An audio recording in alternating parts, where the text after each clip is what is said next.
Sans plus attendre, très cher public, notre docteur SQ, notre chouchoute des chefs de son aime d'amour très très fort, avec tout mon amour pour les autres intervenants et intervenantes, mais bon, elle est quand même là depuis le mois de mars et elle revient chaque mois. Oui, hein, voilà. bravo. Ouais.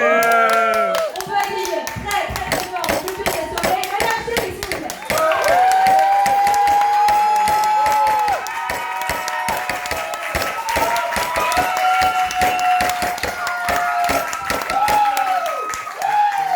Moi, c'est pareil, je préfère. De grands malades. Non. Oui. Seulement, il faut Ça me pas. fait tellement plaisir d'être là. Ça me fait tellement plaisir d'être là parce que je pense qu'on a établi pour ceux qui étaient là en octobre que quand c'est bon, j'y retourne. Et c'était bon. Et pour ceux qui viennent d'arriver, rassurez-vous, on va très vite se connaître très très bien. Je m'appelle Marianne et je suis une salope.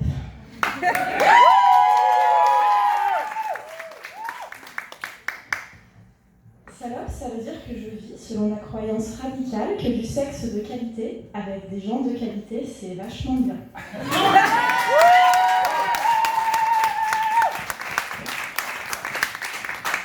Et comme je pense que personne n'aura les couilles de me contredire, je ne me cache pas. Ce qui peut créer des situations un peu compliquées. Mais bon, ce sexe de qualité avec des bons gens, finalement, c'est pas si facile à trouver que ça. On parlait d'orgasme en octobre et de comment est-ce que finalement, pour beaucoup d'entre nous, l'orgasme, même avec un partenaire, c'est pas une certitude. Et je vous avais dit que peut-être, je pourrais vous donner des pistes pour essayer de faire monter ces chiffres de merde, des choses promises. Donc me revoilà. Trouver les bons gens, c'est pas facile. Et des fois, on trouve les bons gens et on n'accroche pas. Et des fois, on trouve les bons gens, on accroche de ouf, la conversation est folle, on se retrouve au lit et... Ouais. Donc, on est face à un effort et moi, j'en ai marre de rentrer chez moi pour me masturber, en fait.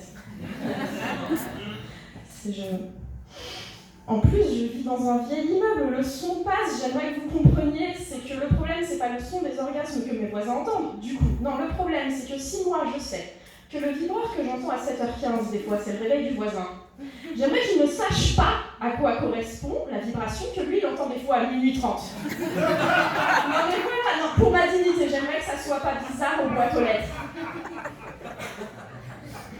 Donc... on fait le point sur ce qu'on veut, et cette fois-ci on va le chercher. Comme c'est moi qui ai un micro, je commence. Je veux quelqu'un qui soit safe, c'est-à-dire qu'au minimum je ne voudrais pas me faire agresser. Je sais ce que vous vous dites, hein, les millénials se permettent vraiment tout le jour, vous pouvez si vous voulez, mais voilà. J'aimerais rentrer chez moi en un seul morceau, et j'aimerais aussi quelqu'un qui soit suffisamment présent dans le moment et éveillé à ce qui se passe pour voir si je m'amuse, voir si je ne m'amuse pas et ajuster. Voilà, petit minimum. Donc, on récapitule. Pas dangereux. Et la lumière à tous les étages. Et c'est vraiment les deux seuls trucs sur lesquels je suis rigide. C'est-à-dire, pour le physique, je suis plutôt flexible. J'ai une préférence pour les mecs avec un petit peu d'ampleur, de carrure. Je veux pouvoir m'imaginer qu'ils soient capables de me retourner d'une main pendant un rapport. Et si vous me demandez pourquoi d'une main, j'adore votre façon de penser.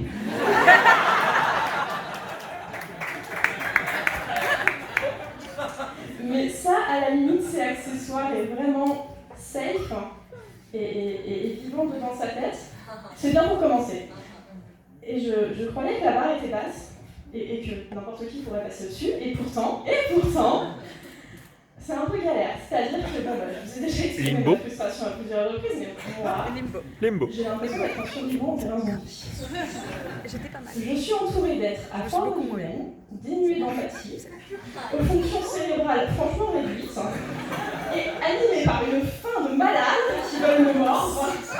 Et j'ai un peu peur. Alors j'ai dit non, je voulais dire baiser, c'était clair pour tout le monde. Non, vous me faites plaisir. Et du coup, là, pour moi, c'était important de vous transmettre ce soir mon guide de survie en milieu zombie pour essayer de les reconnaître en dans la vie et de ne pas vous faire mordre. Les copains relissent. C'est bon.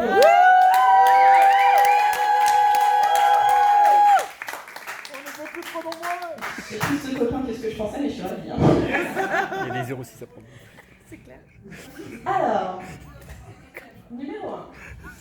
Le zombie, c'est pas un lettré. Donc, si vous le chassez sur le site de rencontre et qu'il n'y a que des emojis sur sa fiche, vous tenez un indice. Si le zombie a mis un emoji banane ou aubergine et une pêche, c'est pas pour vous dire s'il est vegan aussi. Vous avez remarqué aussi? Non mais vous avez remarqué.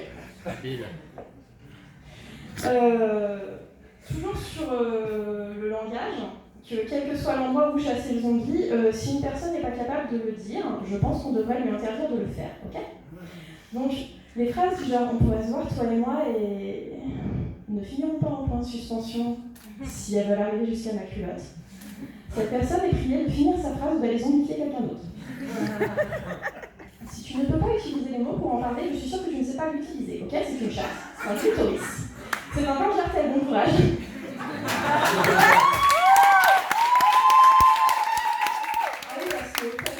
J'étais tellement contente de vous retrouver tous que ça fait une semaine que je m'applique le traitement beauté des grands jours. Donc, je ne m'effeuille pas ce soir, mais franchement, je suis parfaitement épilée. Voilà, c'est pour vous. Merci. On t'aime. On a été à la détection du zombie, n'est-ce pas? Dernier point, enfin dernier. Le zombie, le plus intelligent du zombie, il va essayer de rentrer un petit peu dans vos moules quand même pour arriver à dépasser vos lignes de défense successives. Donc, si un zombie vous dit par exemple, on pourrait aller boire un verre dans un premier temps, c'est le deuxième temps qui l'intéresse. Ok? Non, c'est le deuxième temps qui l'intéresse. Dernière règle, si vous avez un doute, c'est probablement un zombie, mais n'allez pas vérifier. Si vous allez vérifier et que vous vous faites mordre quand même, moi je décline toute responsabilité, ok? Bien. Et le zombie le plus malin, le même, il a des fois des astuces, des techniques pour vous faire croire qu'une conversation est court, mais investir le minimum d'efforts, parce qu'il veut toujours que manger. Si vous avez l'impression que les questions s'enchaînent, sont pas passionnantes et ne rebondissent pas, c'est qu'il en a rien à carrer les réponses. Heureusement, vous pouvez casser le processus du zombie en posant vous-même des questions. Donc, je vous ai ramené une petite liste de questions que vous pouvez poser à quelqu'un pour vérifier son état cérébral global. Mes préférés, ce sont: à quoi est-ce que tu sais que tu vas passer une bonne journée? Vous apprendrez des choses sur les valeurs de la personne. Si tu pouvais avoir plus de personnes dans ta vie, d'un genre spécifique, ce serait lequel? Vous allez apprendre si cette personne vous parle de bienveillance ou de fun, et ce qui manque chez lui, ça peut être sympa. J'aime aussi si tu avais eu un autre corps et un autre sexe, tu serais comment? Qui vont les forcer à réfléchir. Évitez si tu avais gagné au loto, en fait, voilà, parce que ça, il a déjà joué quand il avait 7 ans et demi, et 9 ans, et 15 ans, et la semaine dernière. Celle-là n'est pas intéressante. Et si les réponses ne vous conviennent pas et si vous vous emmerdez, vous êtes tout à fait en droit de lui demander, bon, sa banque, le nom de jeune fille de sa mère, le nom de son premier animal de compagnie et son adresse email. Je veux dire, les temps sont durs pour tout le monde.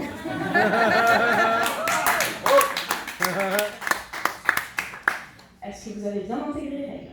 Oui. Je suis fière de vous. Et maintenant, pour vous aider à les amener avec vous à la maison, voici un petit exemple concret. L'autre jour, il y a un jeune homme qui m'a abordé en me demandant si j'étais joueuse. Et moi, j'ai pas réfléchi longtemps, je lui ai dit non. Et il était surpris, je comprends sa surprise d'ailleurs, parce que le jeu, c'est un truc qui est plutôt connoté positivement. On encourage d'ailleurs beaucoup les enfants à jouer, c'est une façon pour eux de monter leur développement psychomoteur, de faire face à des challenges, de faire travailler leur intellect. Le jeu, c'est un truc super. Et il y a le facteur fun. Sauf que voilà, mec, moi j'ai 30 ans, je suis dans le game depuis déjà un certain temps. Ton jeu, je le connais. Ton jeu, il a pour objectif de mettre ta bite dans ma bouche et je suis pas intéressée. C'est-à-dire, t'es à peine plus créatif que des parents privés de sommeil qui essayent de faire bouffer un putain de brocoli à leur gamin en faisant l'avion avec la fourchette.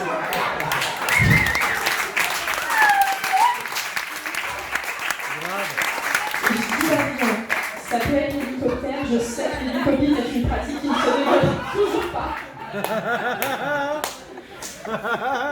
Si un môme de 4 ans peut voir clair dans ton jeu, moi je peux aussi, même sous 4 tonnes de fromage, même avec une fourchette à viande, même en faisant des bruits avec ta bouche, même en faisant des trajectoires de malade.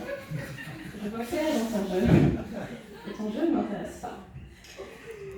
J'en ai ras-le-bol des catchphrases. J'aimerais rencontrer un humain. Je m'en fous que tu me dises que mon père est un voleur qui a volé toutes les étoiles du ciel pour les mettre dans les yeux.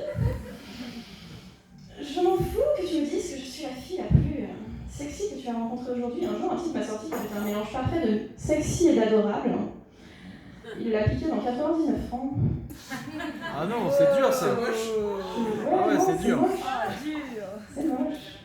Mauvaise référence. Je veux rencontrer des vrais humains, je veux savoir qui tu es, ce qui t'a poussé à t'inscrire ici ou à te pointer dans ce bar. Je veux savoir si on a la même vue sur le consentement et sur la prévention des risques.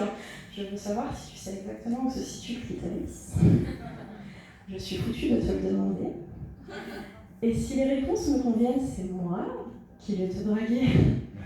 Mais c'est moi qui vais peut-être même traverser tout Paris sans petite culotte pour te faire des choses inavouables. Parce que en vrai, ouais, je suis joueuse. Juste ma joueuse intérieure, elle ne s'adresse pas au premier petit malin qui passe, et certainement à tous les zombies que je peux croiser. Donc, maintenant que vous savez comment faire, je vous renvoie chez vous et dehors trouver d'autres survivants. On a un écart orgasmique à combler et je compte grave sur vous.